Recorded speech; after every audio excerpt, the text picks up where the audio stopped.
for the audio, or you can even watch back. Giving players all the props, or put them on blast. We don't give no hot takes, only talk facts. We're giving all our devotion, riding high on this wave of emotion.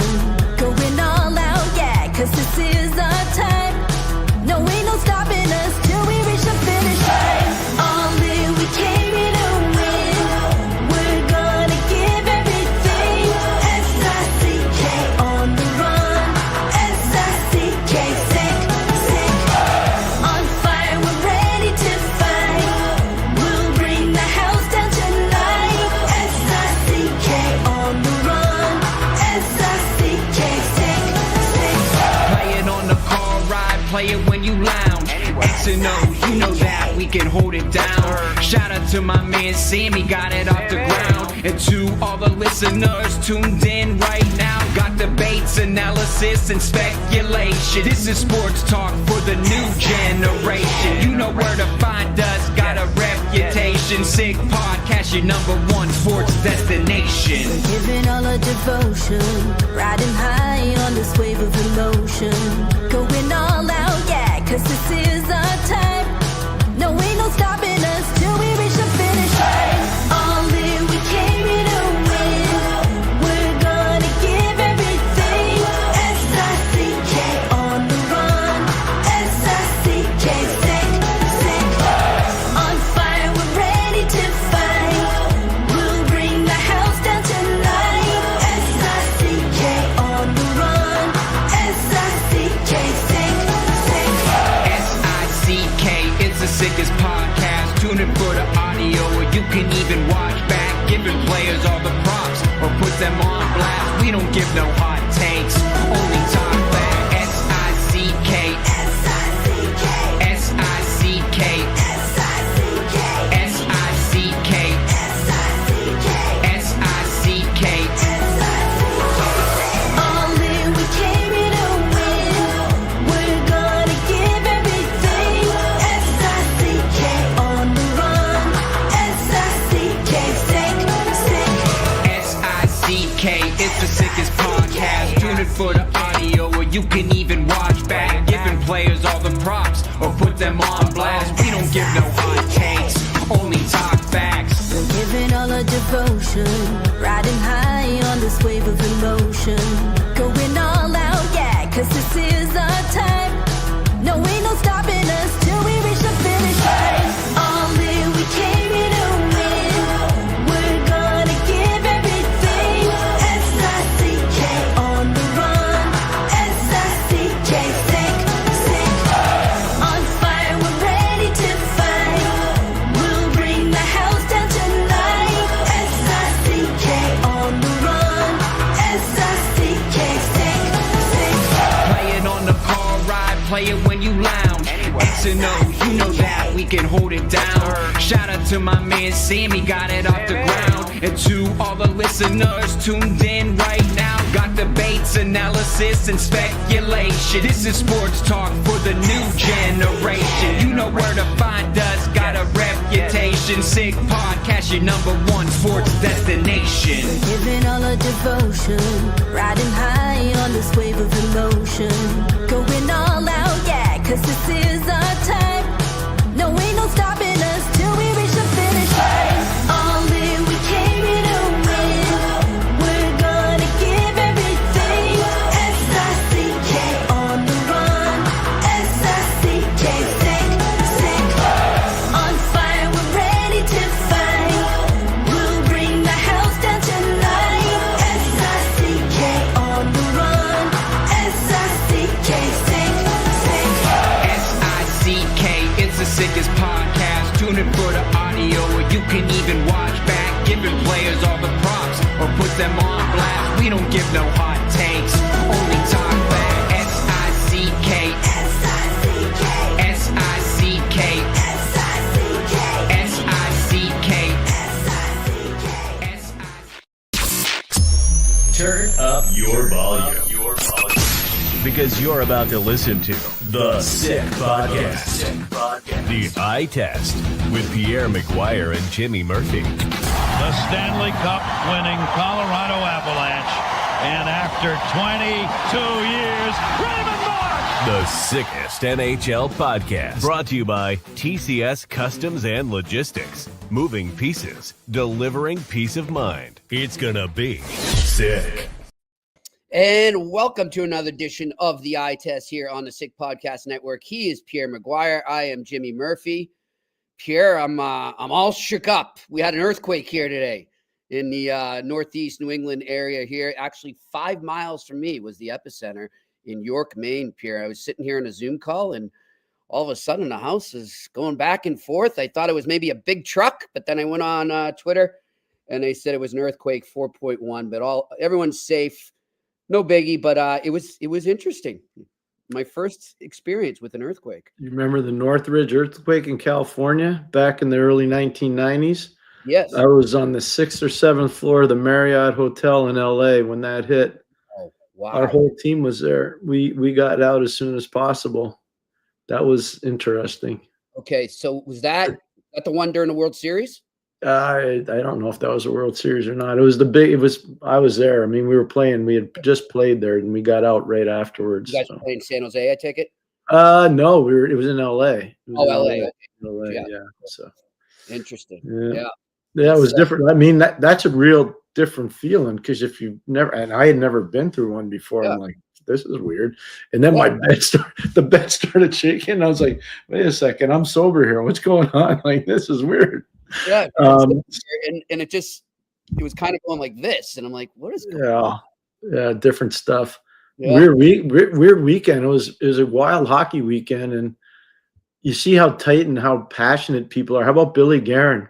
Not happy with his team after Rasmus Andersson, that notoriously dirty Swede, one of the better players in the league, who's not dirty. I say that tongue firmly planted in cheek. Yeah.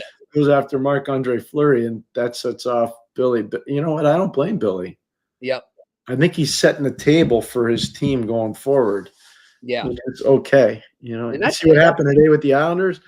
Yes. They get Tony DeAngelo last week, and then this week they bring in Scott Perunovich after they lose Ryan Pulock. So we talked about Noah Dobson being injured, and he's on LTIR. Now you got Ryan Pulock out, and you're the Islanders. They kind of got hot, which I give them a ton of credit for. Yeah. But now you're in Yeah. now you're in trouble. It's interesting, Pierre. I was thinking about that as they were starting to kind of, turn it on. And it was when they were really slumping. There was a press conference. I don't have the exact date in front of me, but I still like Patrick Roy and his players. He says, I just coach the players I'm given. No, not that. It was a little after that. And people are saying, they had lost a game, but they played really well in it. And it was like a 1-goal loss.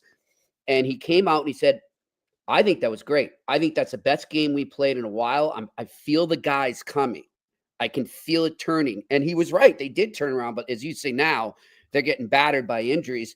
But that just goes to show you, Pierre, what's the famous saying, as we say here, and Scotty always says, you can never have enough defensemen. No, you can never. Can't. It's true. No, it's 100% true. I think the biggest thing from the weekend, there were some great wins. Hey, Ottawa's back in the rate. They're in the top 3 right now. Good for those guys in the Atlantic. Couldn't be happier for them. And they're dealing with no Josh Norris, which is a huge blow to their team. And Shane Pinto played his derriere off on Saturday night against Toronto. He was head-to-head against Austin Matthews. He played a heck of a game. And that's what Shane Pinto, in a perfect world, should be Patrice Bergeron light. I don't think he'll ever be as good as Patrice, but he's got a lot of the same characteristics. And that's when we were getting him out of Dakota, that's kind of what our group thought he was going to be like, and he's starting to get there, which is great. But Jimmy, I don't think we have enough time to talk about how strange the 3-way deal with Colorado, Chicago, and Carolina is. And I know all 3 teams start with the letter C, but there's some weirdo stuff in that whole thing. There's some really weird stuff in that whole thing. And most of the weirdness comes out of Chicago. Mm-hmm. I would love – I saw the spin control press conference today. Okay, I saw the spin control. I get it. Okay, that's fine. They're allowed to do that. That's what you got to do. Yeah. But can you explain it to me? Because I'm waiting for an explanation. So first of all, we are going to talk about that in depth, specifically from the Carolina standpoint, as we welcome on our good friend, Hall of Fame broadcaster and the head of the NHL Broadcasters Association, Chuck Kaiton, will be joining us shortly here on the Eye Test. Really psyched to talk to Chuck. Been too long for me. I know you talk to him every day, but I'm psyched to have him on today, Pierre. So we'll look at it from the Carolina perspective there. But in terms of the grand perspective, one thing that I text you that I found really interesting and baffling to me, and look, I'm not, when I ask you this question, I'm just curious as to how it happens. I'm not trying to disrespect Kyle Davidson at all. Yeah. It's baffled me that it could happen. Is Elliot Friedman was reporting in his podcast that was dropped this morning at 8 a.m. and then again in his noon appearance on Fan 590 in Toronto, that up until right before the deal was consummated, right before the trade call, Kyle Davidson was unaware of the player that he would be retaining salary from. Pierre, how do you get that deep into a trade and not be aware of a very key element of the trade? You're not dealing in good faith with different people. If they withheld that from him, that's unacceptable.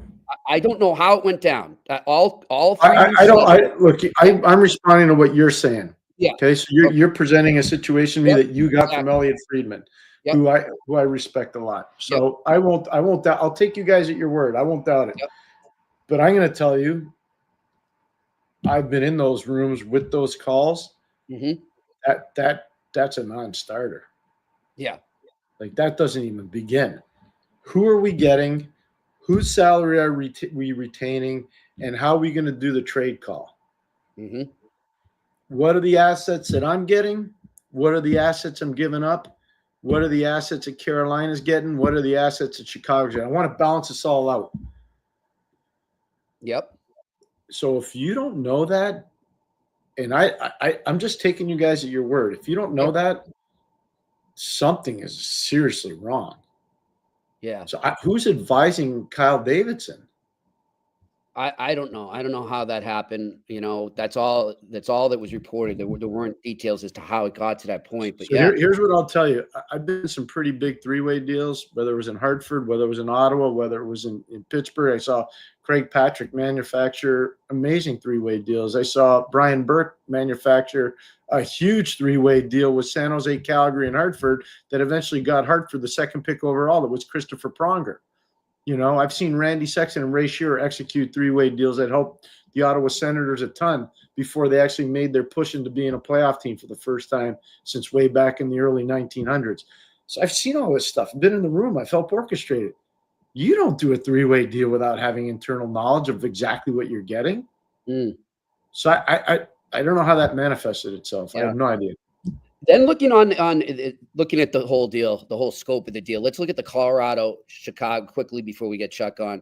Pierre, do you think Colorado got enough for a player of Rantanen's caliber, or is that almost too difficult to do when you're trading someone that good? I think back to deals in the past where superstars have been traded. It's almost like I always feel like the team trading the superstar never gets quite enough. Well, the one thing that they got is they got younger. Mikko Rantanen's 28 years of age. Necas and Drury are both a lot younger. Drury's 24, if I remember correctly. And I used to have him on the ice with us in the summer. I coached his father in two different cities. I coached his father in Hartford and Ottawa. I'm a huge fan of the family. They're a tremendous family. And Jack Drury's mother was an elite athlete at Harvard, Liz Berkery. She was an outstanding athlete at Harvard. So he comes from an amazing athletic gene pool, that kid. He's a really good hockey player. Got a goal yesterday against the New York Rangers. You could see his hand-eye coordination on the shot by McGuire, and then he chips it in. And Necas had 2 assists yesterday. And Necas was jumping on Saturday afternoon in Boston. Yeah. Jimmy, you watched the game. You and I were exchanging text messages. We both watched the game. Like, he was jumping really good. So did they get enough? I mean, Carolina got the best player in the trade, but long term, they got enough. Yeah, especially if Carolina isn't able to sign. That's what I mean. Long term, you know what this reminds me of? This reminds me a lot of Pittsburgh trading for Marian Hossa from Atlanta, and Atlanta eventually got enough good players. They weren't as good as Hossa, but Hossa only stayed there for 1 year and left, and they didn't win the cup. Right. That's right. So, I mean, I know one thing. Carolina went down this road last year with Jake Gensel. I think Jake Gensel plays in Tampa now. Yes. That was good. You're a mind reader, Pierre. That's why I love doing this podcast with you. That was going to be my next question.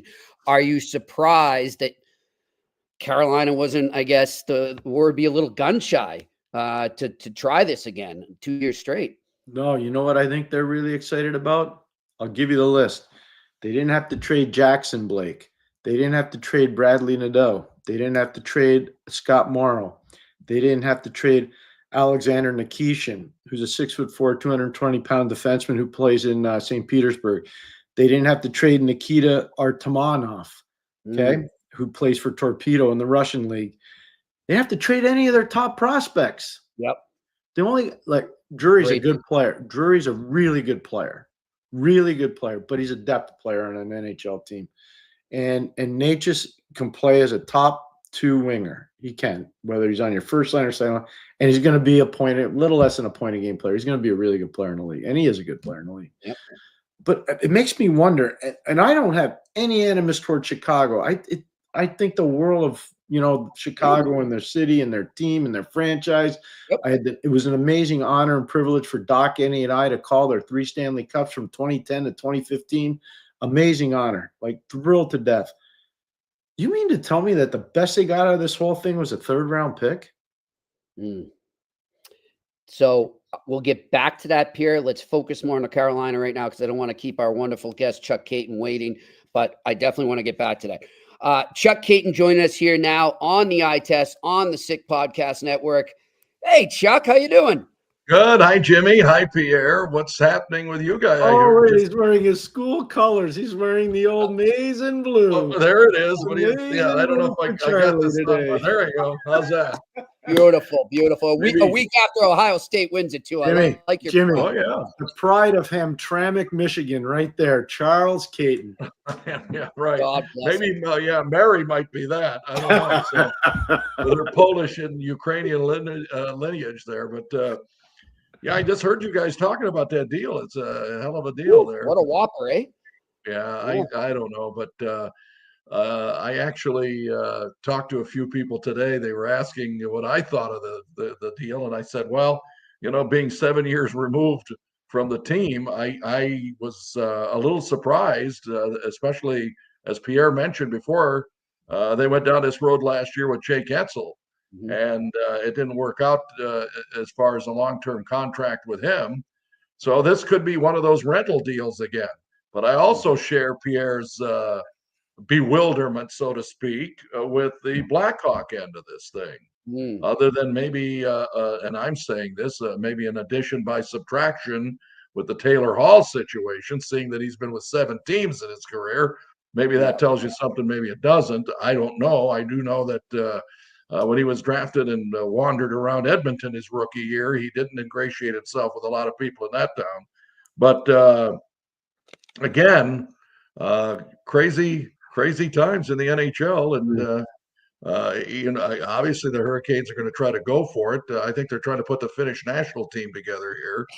So think about it. You've got KK, you've got don't forget Jaska. Don't forget Jaska. Yeah, yes, sir.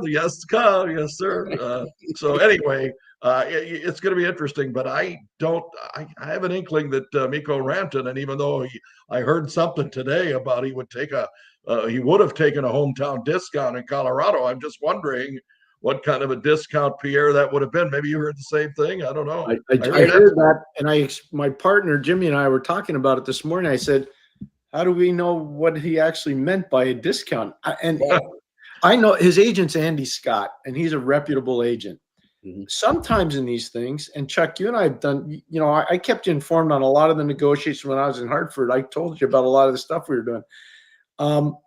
Sometimes the agent doesn't always tell the player everything that he needs to hear. And I'm not saying that happened in this case, because I don't think it did, but sometimes there's not all this information shared with the player from the agent based on the relationship he has with the GM.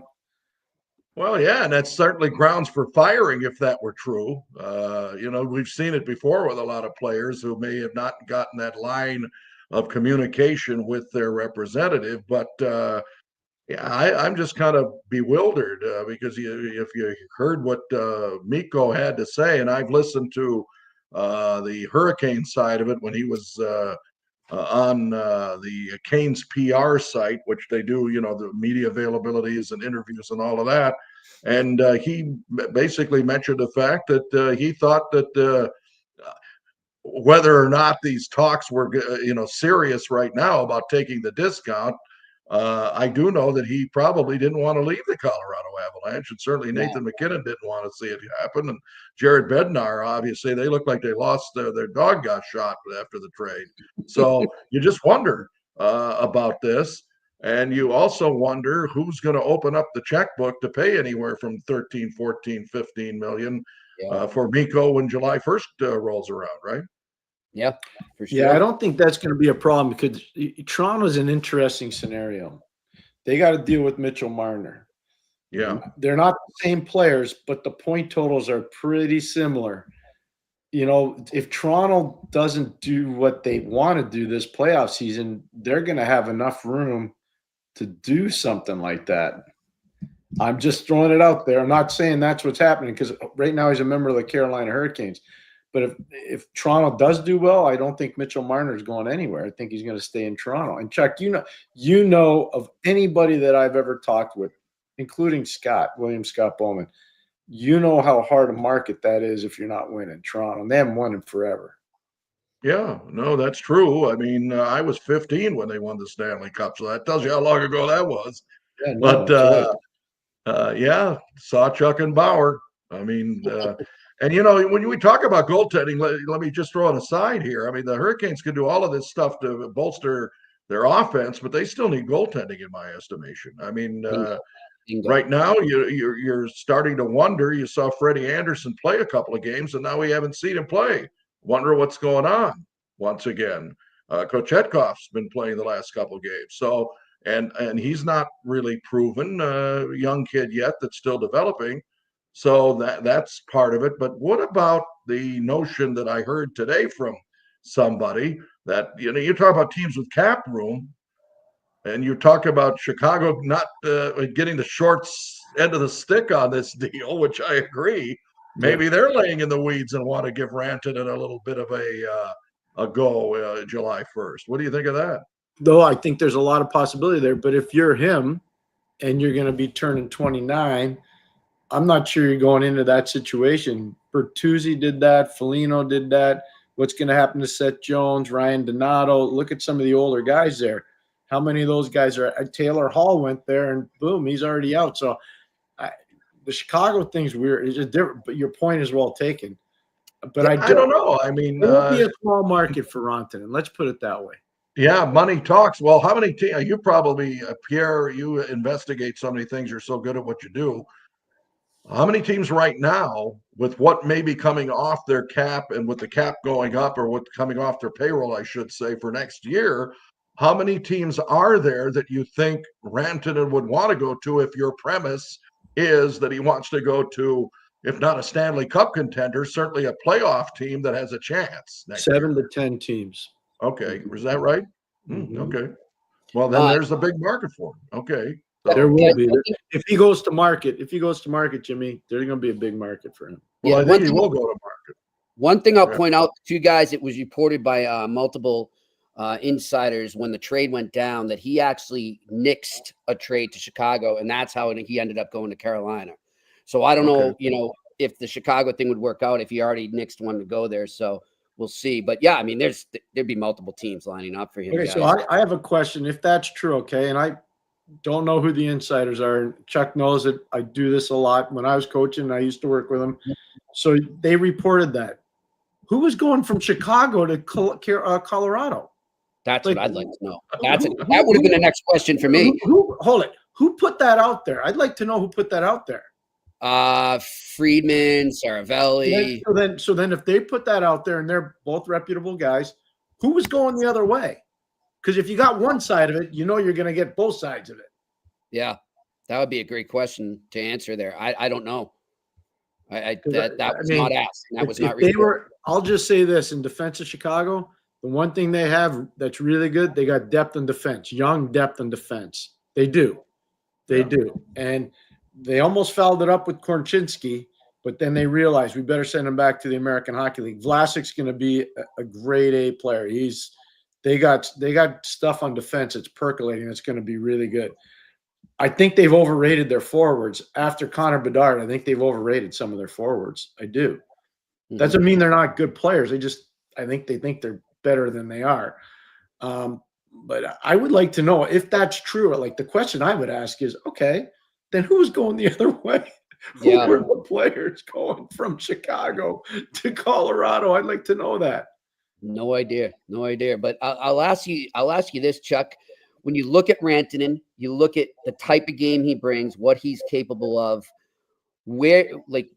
how do you see him fitting in with this lineup? Do you think it's a good fit? I mean, obviously, a guy with that much skill is going to be a good fit anywhere, but do you see a specific fit there? Well, I think that, I look at some of the little dynamics of trying to create chemistry, and I've always thought that handedness was a key to players playing well with each other. And what I mean by that is Mikko Rantanen's a left-handed shot. So is Sebastian Aho. So is that going to work the same way Nathan MacKinnon and Mikko Rantanen work together? I don't know.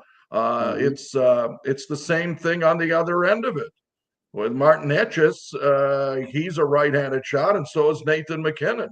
They're supposed to be playing together, but Pierre could tell you better than I. I mean, you got to make backhand passes in both cases if you're going to, have some synergy with that winger. So it's going to be interesting to. I mean, Mikko Rantanen, let's face it, he's over a point a game guy throughout his career, and he's on his way probably this year to another 100-point season like he had the last couple of years. So he's not going to get 55 goals, but he's going to get over 100 points again if he is halfway decent for the Hurricanes in their last 32 games of the year.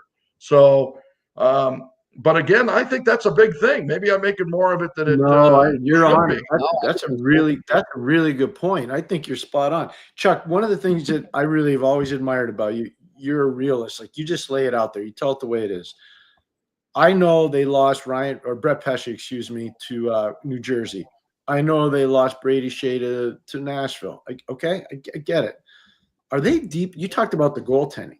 Are they deep enough on defense? No, I think they've taken a backward step that way. And again, they did. I don't think they've relied. You talk about maybe overrating players, and I'm not saying this guy's overrated because he had a great year, but Jalen Chatfield's not playing the same way he did last year. And, he's a fifth or sixth guy, but playing up a little bit now because they've got Walker and Orlov in their last. And then you've got a guy that I love because he's a class act, but he's also over 40 now, and that's Brent Burns playing with Jacob Slavin. And again, obviously Slavin is the kingpin on the defense, but they had, Pierre, to your point, they had a very solid defense in the last couple of seasons compared to now, because you had that element of Brady Shea. I mean, I never saw Brady Shea be as offensively minded with the New York Rangers as he was when he was told to be aggressive under Rod Brindamore's system, and he did it. And he's probably not the same player in Nashville that he was even in the last couple of years in Raleigh because of that. So Slavin's the steadying force, but to answer your question, I don't think their defense is as good. And but the thing I've always wondered about is the goaltending situation. Yeah. Jimmy, before you get in there, I just want to build off one more thing with Chuck. I think personally they're the most underrated coaching staff in the league. Like people don't even know who Jeff Daniels is. Trust me, I coached him. He's a tremendously intelligent hockey man. Rod Brindamore is an awesome hockey man. I think most people know him and recognize him as a face of the staff. Timmy Gleason's done an amazing job with those defensemen, Chuck. I know you're aware of it. How would you describe their coaching staff? Because I think if they're going to take a step in the playoffs, that staff's going to be as important as anybody on the team. Well, the first thing is they're homegrown as far as organizationally. They've all been in the Hurricane organization for a long time. JD, you can't get a better person than that. Yep. Timmy Gleason, another was a wonderful warrior for this organization, and obviously Rod Brindamore, his persona speaks for itself. And what, in fact, we're doing this interview right now, 2 days and 25 years from when he was traded here for Keith Primo and the 23-inch snowstorm. I was there, and Gord Miller and I watched him shovel with 2 soda bottles, shovel his way out of the hotel. We were at the Embassy Suites. Yeah, the actual date was January 25th of 2000. And poor Rod Brindamore just gets traded from Philadelphia and is sitting in a hotel room in Raleigh after the Canadians and Hurricanes played on that Monday night, and you ended up at the Carolina Hotel in Chapel Hill, if I recall. You sir are correct. You are correct, 100%. And the Phoenix Coyotes, not the Utah Hockey Club or the Arizona Coyotes, but the Phoenix Coyotes took your rooms at the Embassy Suites in Cary. So you had to go somewhere else. You did. And so just to Chuck's point, Rod Brindamore, I'm telling you, was staying in that Embassy Suites, and he had to shovel his way out of the front of the hotel. Well, he didn't mind. He works out. That's just an easy workout for him. He didn't care. Chuck, we never rehearsed that. It's unbelievable that you remember that. We stayed at the Carolina Inn. We were there for 2 or 3 days, the Montreal Canadiens, and there was no food or beer left. There was nothing left. The place was dry. I don't want to cast aspersions on anybody, but I can see that you and I have been together. I know that there's no beer left, but I mean, that was the first thing to go. I would have taken care of the food. You would have taken care of the beer. I don't know. But here's the thing. Here is the thing. I was starting to say about the staff. They're all guys that have a lot of pride in the organization, and they're the right people to be working. They work extremely well together, and they have mutual respect, and they all bring something different to the table. But the biggest thing is they might be the only coaching staff. I mean, you test my thought on that, Pierre. You would know. You go through all 32 teams, and they may be the only team in the NHL that has 3 former Hurricane players, 3 former of that team's player on their staff. Yeah. There's a lot to be said about that. I can't think of another team. No, I can't think of one. No chance. No. So I'm with you on that 100%. Yeah. So I think that's big because they could be part of the history of the know what the franchise was all about. I think there's a value to that myself. Yep. Yeah. Speaking of the guys that are such a part of the fabric of the team, what's been your thoughts on the season that Jordan Staal is having, Chuck? Because I've been really impressed. I mean, he's become such a he's always been a heart and soul guy, but he's offensively become a backbone as well. Yeah, he's the kind of a guy that, I think his best season, he would tell you if I could score 10 to 12 goals, but prevent like 50, it'd be a good two-way player and an excellent penalty killer, but most importantly, a great locker room leader. He's done all of that for this organization since he came here in 2012. I'll never forget the trade because I was a big Brandon Sutter fan, and I thought they may have gotten rid of him a little too early. And, of course, as we know, as time's gone on, he's had so many injury issues. I don't think, did he ever play a full season in Vancouver? I don't believe so. It was terrible, but he was a class act. And I thought to myself, oh my gosh, or getting rid of a young player like this who's got so much promise. But that turned out to be a wonderful trade for the Hurricanes. And I think it was a very interesting dynamic too when Jordan first got here playing with his brother. It didn't work out as well, and for some reason. But when Jordan got the reins, when Eric was traded to the Rangers,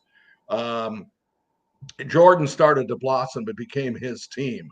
And now he's at the point where, he's on a series of 1-year deals, I guess. I guess his deal is up at the end of this season again.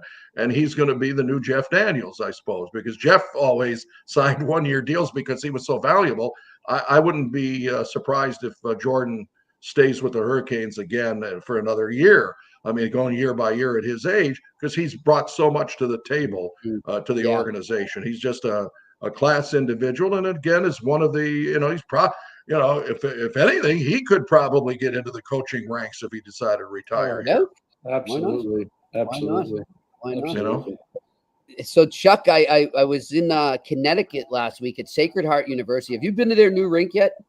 No, I've heard it's beautiful. Oh, yeah, gosh, beautiful. No. So we're at a hockey tournament. It was UConn, Sacred Heart, Yale, in Quinnipiac, and unbeknownst to me, I didn't know that UConn has adopted Brass Bonanza as their goal song, and I thought of you when I heard it. I said, Chuck would love this.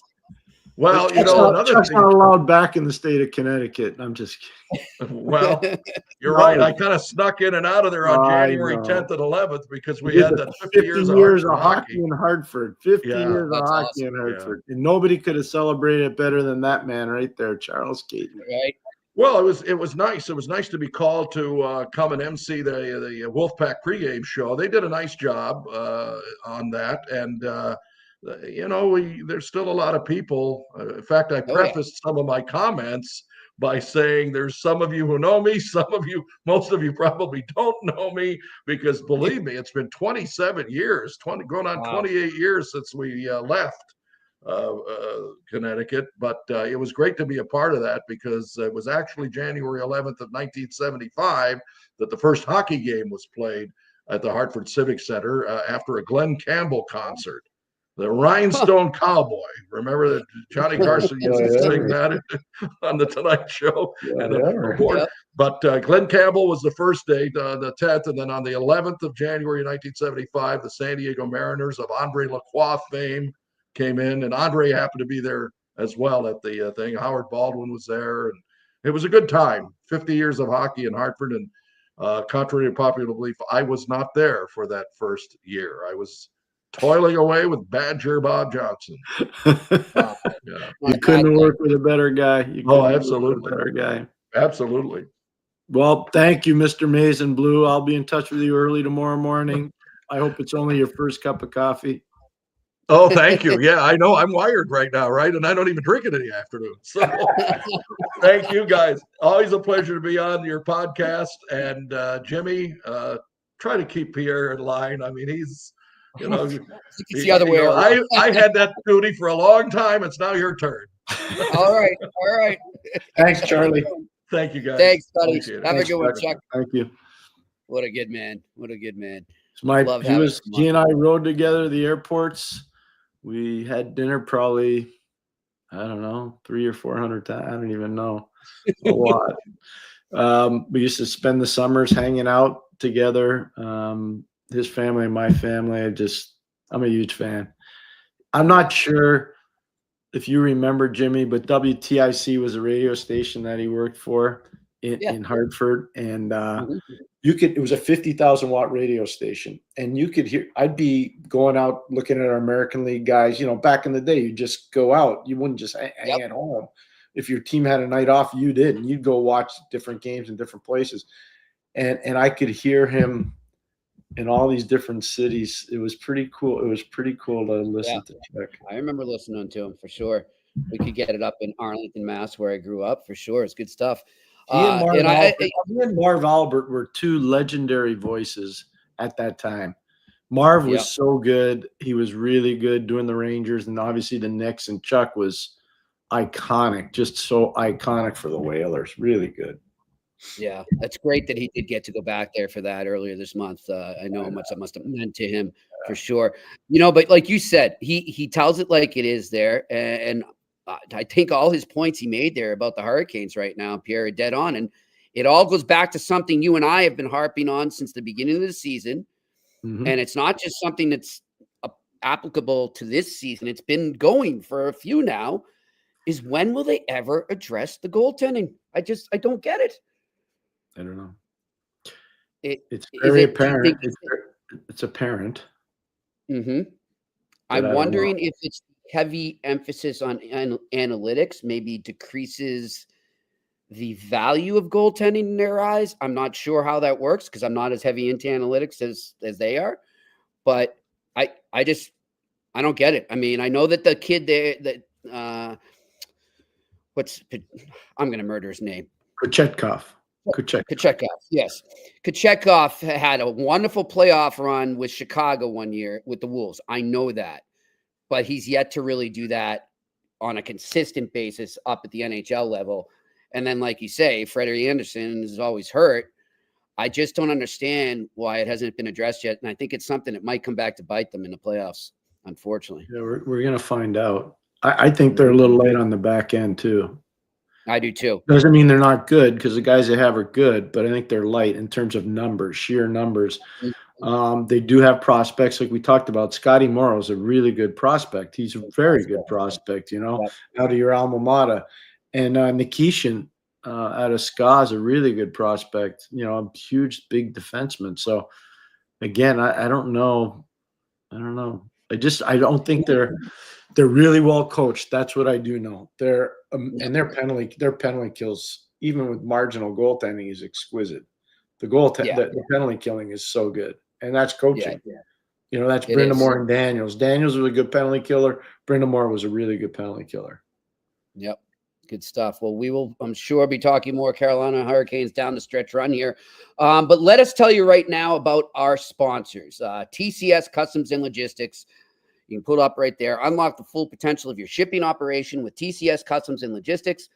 From around the corner to around the world, flatbeds to air freight, customs clearance to drawback consulting. TCS is a one-stop shop for all things transport, moving pieces and delivering a peace of mind. For no obligation customs or freight quote, contact sickpodcast@shiptcs.com. Again, that's sickpodcast@shiptcs.com. And then, of course, our other sponsor is Betway. You can still go there right now, and you can still lose and make some money. You go there right now to get your bet right now. If you put down for your first $200, if you sign up for the new welcome offer, you will get $200 credit back. It only applies to new customers right now. You can sign up with that right there in front of you on the screen, or you can go to the website and you can sign up in the details section there. Also, remember, it is not available in Ontario right now. Restrictions apply, and also you must be 18 plus. Always bet responsibly. Let's go to my sick pick of the night. It's time for Sick Picks. Brought to you by Betway. All right, Pierre, I'm going to go to Motown, where the Detroit Red Wings are hosting the LA Kings. The Kings won the first matchup between these two teams 4-1, but that was back in November, and when Detroit was really not in a good place. They're in a much better place right now, and actually, they had that bump from McClellan. They went on a little run. They fell back down to earth a bit, but now they're turning around again. I'm going to look at this game. I'm going to do two things in this game. I'm not going to combine them, though, so no parlay, but I am going to give you two parts of this game that I like. I like Detroit on the money line at plus 124, and I like the under 5.5 at minus 115. And then I got one more play for you. If you go out to Edmonton, the Edmonton Oilers are hosting the Seattle Kraken, and guess who's back tonight, Pierre? Connor McDavid. That's right. Mr. Connor McDavid is back. I think that gives the Oilers a lot of energy. I think they'll be flying. Give me the Edmonton Oilers on the puck line, minus 1.5 at a minus 115 value. I like them to win by 2 goals or more. All right, let's go to the Q&A. Sound the Siren. What's up, Sound the Siren? Pierre, Jimmy, when you guys had Trip Tracy on a few days ago, Pierre noted something like big, strong winger before the Canes trade. Is there a McGuire crystal ball I can have access to? That's a good call. You did make that call, Pierre. Well, you just got to watch your team play. They got a lot of skill. They got a lot of get up and go, but they needed a smash, a hammer that could get to the net. Martinuk's a good player. Jordan Stahl's a good player. Svechnikov's a good player, but they're different. That's not their thing. So they needed a little bit of a bigger presence. I wasn't sure it was going to be Rantanen, but I thought it'd be more of a power forward type that they would get. So thanks for that. That text message and the question from Sound the Siren. I love those guys, by the way, in Carolina. Like, they watch the show all the time. They make great points. I love getting text messages from them. I try to respond as quickly as I can. But their passion for hockey is tremendous down there in Raleigh. Really, really good. Yep, for sure. All right, next question. Alex Ivanowski, Pastrnak is on a mission to make sure the Bruins don't retool. When he's on his game, he's one of the very best wingers in hockey. Look at his line mates. Do you agree? Alex, you know I agree. I think it was about 3 or 4 weeks ago when there was a report out that he was a problem in the dressing room and that him and Brad Marchand were not getting along. Of course, that was immediately dispelled by Brad Marchand himself. And ever since then, he's been on a tear. And I think he's shown his value, and it doesn't matter who they put him with. And I'll tell you one thing, Morgan Geekie, he's a restricted free agent, but he is up for a contract. When he gets that new contract, he better be taking David Pastrnak out to dinner.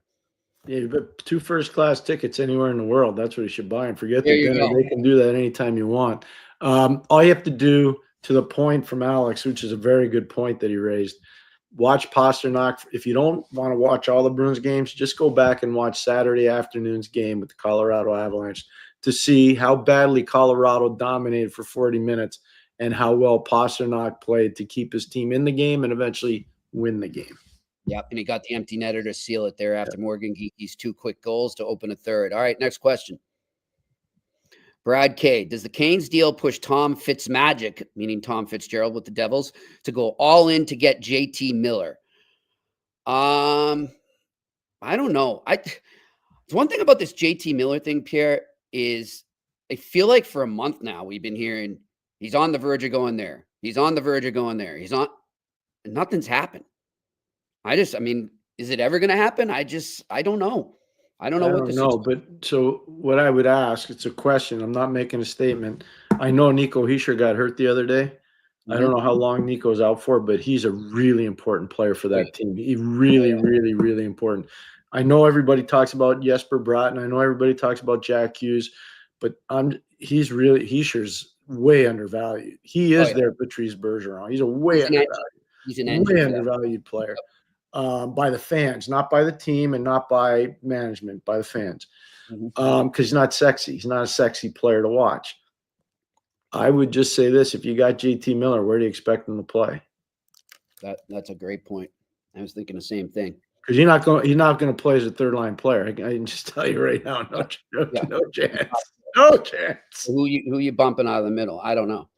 So neither one of those. You're not bumping Hughes or Hischier out. Nope. And again, I don't know how long Hischier's out for injury-wise. Yeah. But even then, he's coming back, and he's a captain of the team. I think there's another fit for Jersey. I'm not comfortable saying names right now. But I do think there's another fit that wouldn't surprise me. And if they do it, we'll try to get it before it gets out. All right. Next question. Bert L. What traits do scouts look for when evaluating a physically larger prospect to make sure they're not only successful due to size? I faced Sean Day, who was built like a man as a 12-year-old. Such a good question. I use this statement a lot, and I don't know if it's politically correct. So if I'm wrong, Jimmy, I will apologize in advance. Okay. I don't think the hockey race starts until everybody hits puberty. And so I don't know if that's politically appropriate or not, but that's all I know from the scouting business. And so I've seen guys that have been 12, 13, 14 years old, and they hit puberty early and they dominated. And then when everybody else kind of caught up, those guys faded away.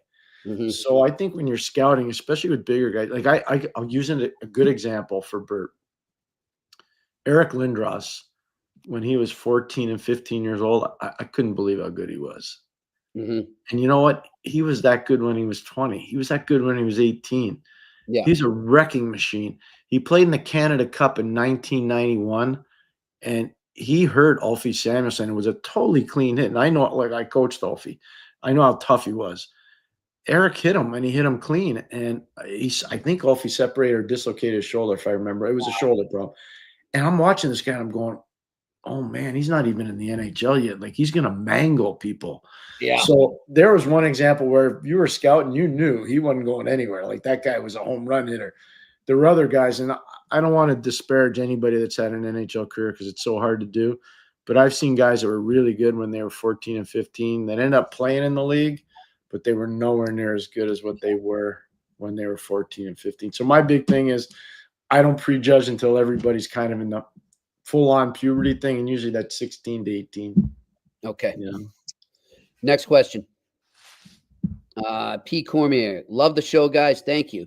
It is so tight in the Atlantic. Do you think Hughes would trade his 2 first-round picks, meaning Kent Hughes, to a team to move up in the draft to possibly land Desjardins?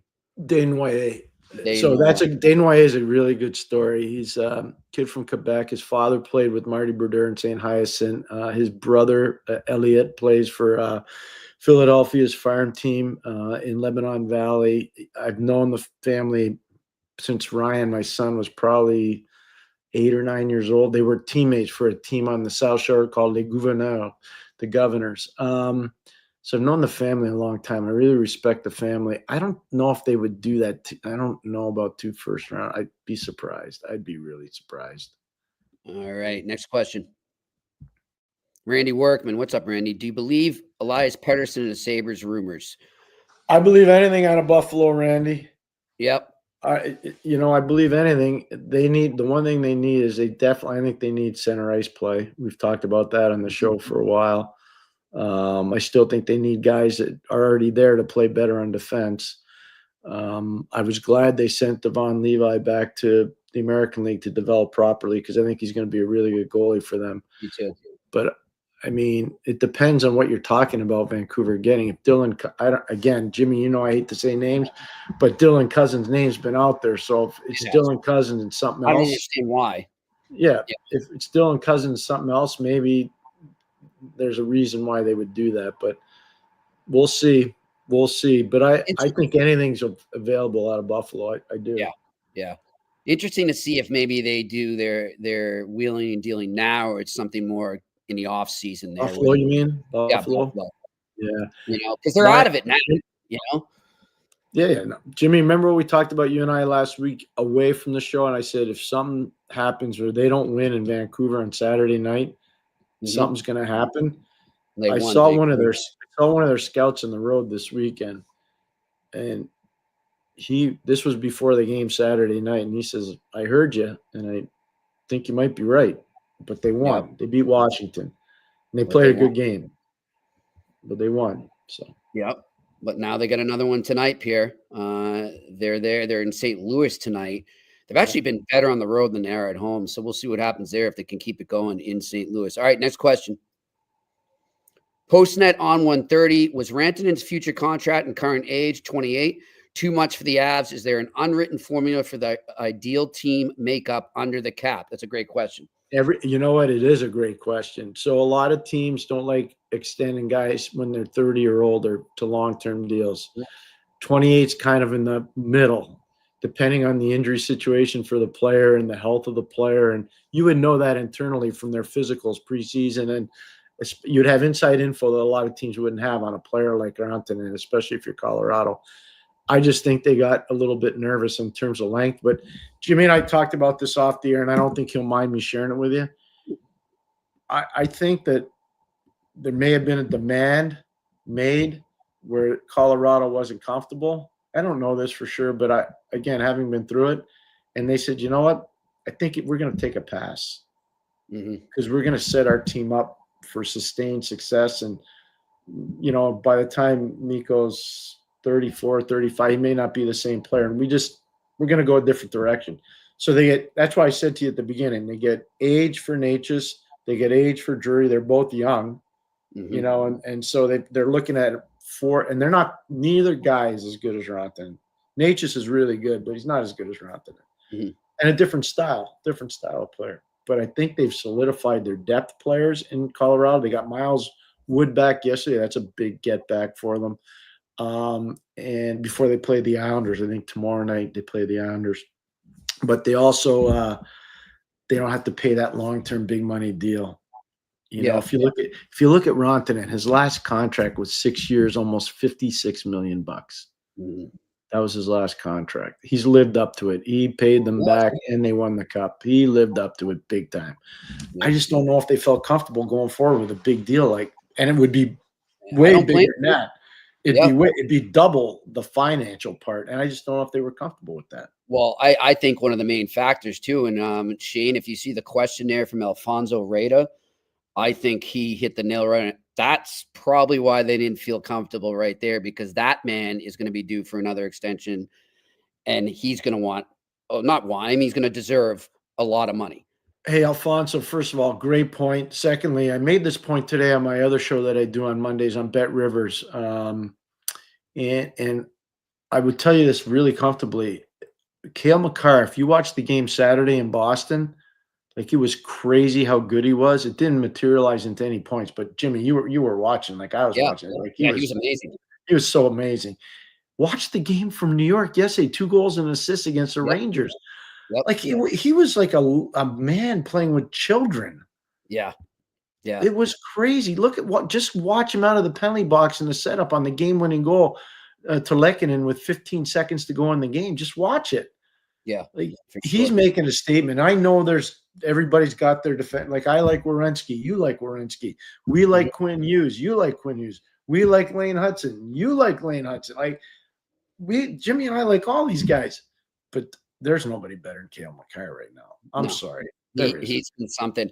And by the way, I forget that sometimes people aren't watching. So just for those listening, the question from Alfonso was, will Cale Makar be the highest paid player in the Colorado Avalanche next year? Looking forward to coming and meeting you guys at the pub in Montreal. And just for those who can't wait, Alfonso. Can't wait. Yeah, we are too, Alfonso. Cale Makar has 2 more years left at $9 million per. Pierre, I'm glad that Cale Makar, you're talking about his performance over the weekend here, because I was going to ask you this question. It's interesting, right? Like, you could tell, and they admitted it. They didn't hold back after the game when they lost in Boston. You could tell right away how distracted the Avalanche were from that trade on an afternoon game, because it's less than 12 hours after the trade happened. They were not there emotionally. They just lost one of their best teammates, their best friends. You could tell. And it seemed to me as if Cale Makar took it upon himself to step up in that moment, to gather them together. And, it didn't, like you said, it didn't translate Saturday, but it sure did translate at MSG on Sunday. So credit to Cale Makar for kind of, putting the team on his back in what was obviously a very emotional 48 hours. So glad you said that. Really glad you said that. And, this is the human side of it.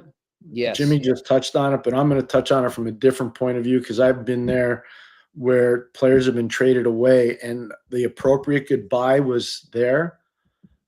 Especially if you win the cup with somebody, you want to have the appropriate goodbye, and that there was no appropriate goodbye with that deal. No chance. And I'll just tell you right now, I remember once, and I was blown away being invited by Saku Koivu and Mark Recchi to a dinner in St. Louis, because one of their teammates was going to be traded away, and they all knew it. So we all went to the dinner, and it was really an emotional thing. And, I've been part of some big deals in my career, but this was one that was so appropriate, and it helped the team. It definitely helped the team. It helped them get through it. And I think it helped the player that was traded away to say, you know what, my time here was well spent. And I got friends for life. So those kinds of things matter. And I don't think Colorado had a chance to do that. They didn't have a chance to galvanize around the deal. Sure. Like I just, you could see it, their faces on the bench and everything on Saturday. So, all right, next question. Postnet on 130. Chicago saved on the cap about $2 million and received a 3rd-round pick in the trade. Does that make sense, as they still have $4 million committed and no player? Is this real money, or is it an allocation to the cap? That's a great question. It's real money. Yep, it's real money. I'm not going to say anymore. I don't need to pick any points. I know. Look, everybody's entitled to their opinion. They are. Okay. Everybody is. Here's the question I have to ask you, Pierre. And I imagine sometimes there's situations like that where a team takes one on the chin in a trade because maybe, and we don't know this. This is just me speculating, so I'm not reporting this. Please don't run with that. There's a wink kind of thing down the road where they're going to say, all right, you helped us there, we're going to help you now. Does that ever happen? Back in the day it did. Okay. Before they had formal trade calls like you have now. Right. But all that stuff's out the window. You can't do that anymore. You know what? Ask the Ottawa Senators. Ask the new ownership group in Ottawa with the Dadnoff stuff. Yeah. Oh my God, I didn't even think of that. Wow. So I'm just that stuff you can't wink, nudge, nudge. You used to be able to. They called it putting it in the drawer. I'm just telling you, that's what it was called. Or FC, Freddie Charles, future consideration. That stuff's out the window. Yeah. Okay. Unless you got it legislated in the trade call with the league, try it. You could try it, but if you get caught doing it, you're in big trouble. As they say in French, bon chance. Good luck. All right, next question. Murray McDonald. Pierre, how do the Habs handle the crowded blue line with Reinbacher coming back and good D-men in Laval who fit the plan? Thanks, go Habs. Yeah, good to see him skating. He looked really happy to be back on the ice. I saw some video. Yeah. Hey, you know what, Murray? Great question. So I just give you, Jimmy knows I don't sleep much and I watch a lot of hockey. Laval won 2 games this weekend on the road. They won in Hartford. They won in Providence yesterday in overtime. Logan Mailloux in those 2 games had 3 goals and an assist. He's a right shot defenseman.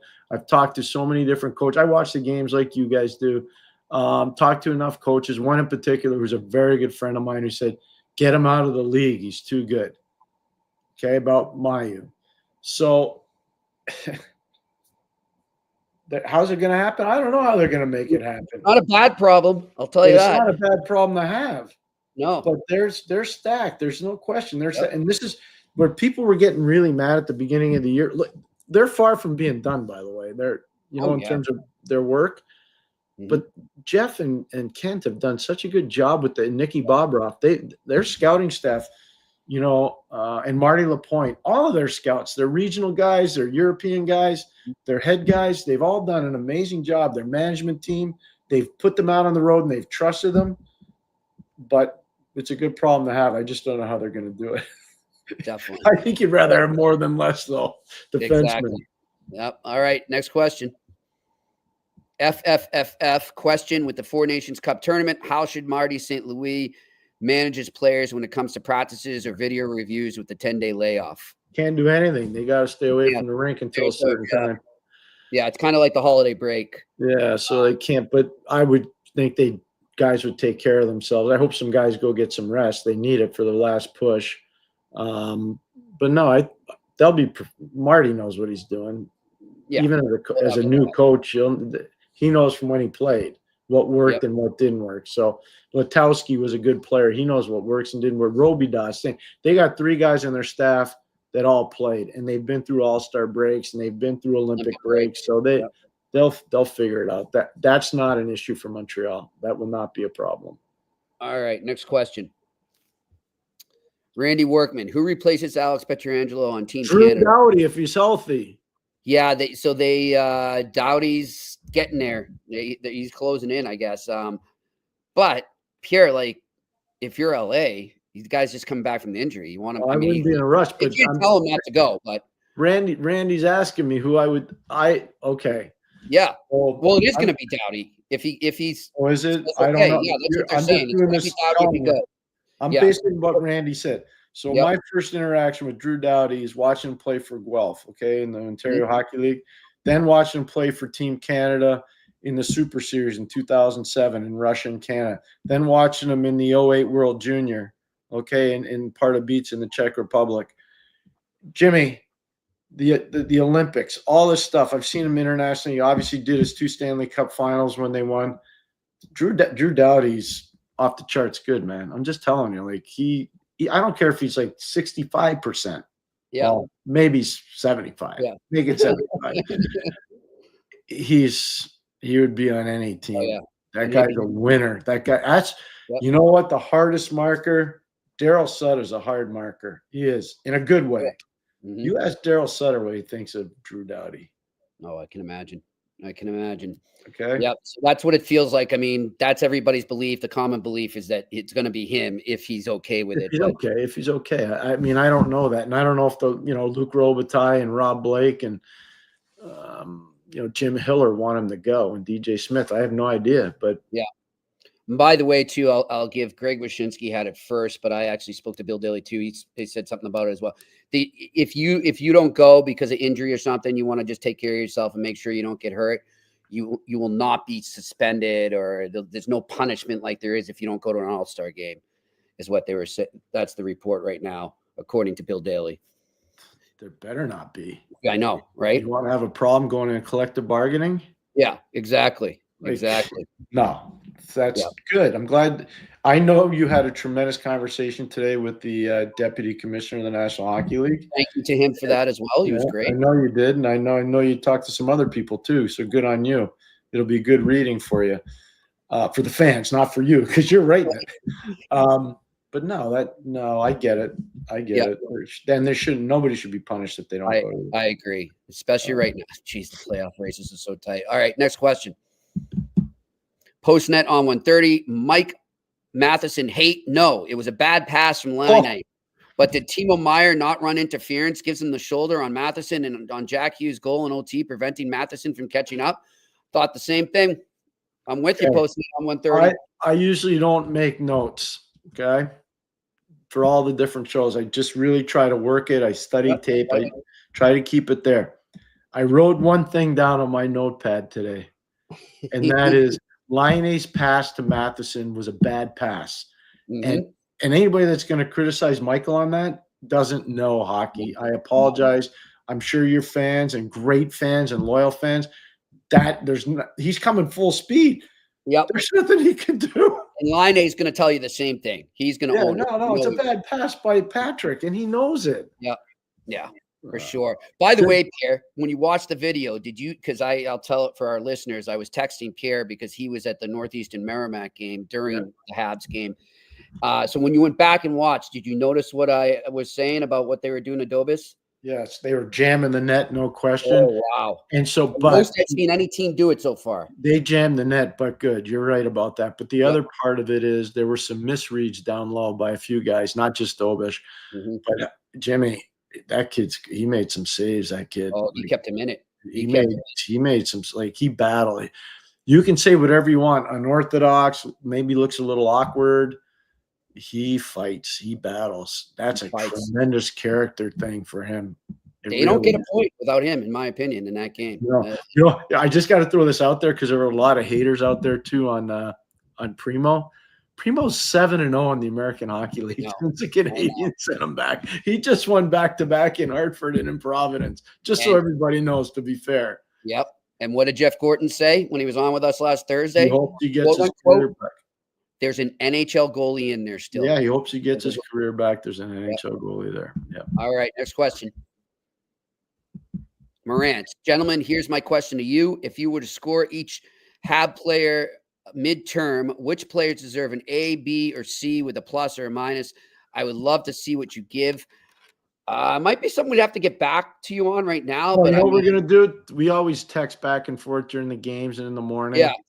So Jimmy will write them all down for tomorrow. Jimmy, make a note of that, please. Yep. So we don't forget, and I don't forget in particular. You usually don't forget anything. I do.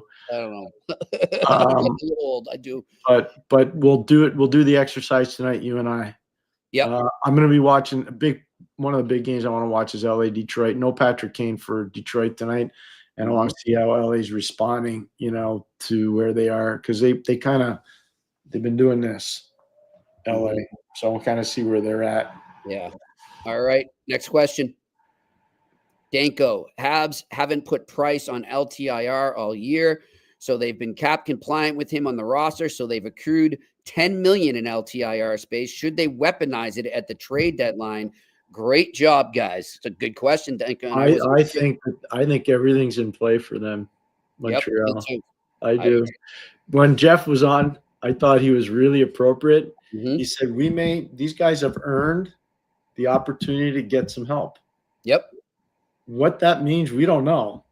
Usually that means you're going out and being active. Now they've got till the deadline, they've got a month and a bit, Jimmy, give or take a couple days. And a lot of that month is during the Four Nations. Mm-hmm. So I think they're going to have some interesting decisions to make. And you go back to the earlier question here in this podcast about, them having so many defensemen. What do you do with them? Well, you've got some chips in the game. Everyone needs defensemen this time of year. But what I liked what he said is we're not trading our young guys. Exactly. We're not veering off. Not being traded. Hayes isn't being traded. Sam Harris isn't getting traded. They're not trading their young guys. Jacob Fowler's not getting traded. They're not trading their young guys. By the way, what a weekend for Jacob Fowler in the Battle of Comav, BCBU. What a stud he was. Hey, do you want to hear something scary? Because he's one of our favorite guests. It's Coach Kavanaugh from UConn. Yep. Did you look at pairwise? It just came out. The number one team in the country is the University of Connecticut. Never happened before. They've never played in the NCAA tournament.